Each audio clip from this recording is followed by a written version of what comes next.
Hey there! Today we're diving into a tricky problem involving Excel formulas, so get ready to flex those brain muscles. The problem we're tackling involves processing a table of people and their task dates. Yep, you guessed it, we're solving a spreadsheet problem this time. Now, let's talk about the solution to this conundrum. The key lies in a nifty formula that leverages the power of MS 365 functions.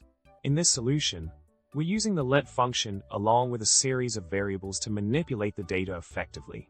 The core of the solution revolves around breaking down the input data into a more manageable format using a sequence of operations.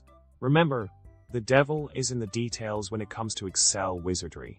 So, to sum it up, we've cracked the code on how to efficiently process complex data in Excel using a smart formula.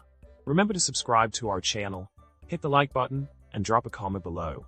Until next time, happy spreadsheeting!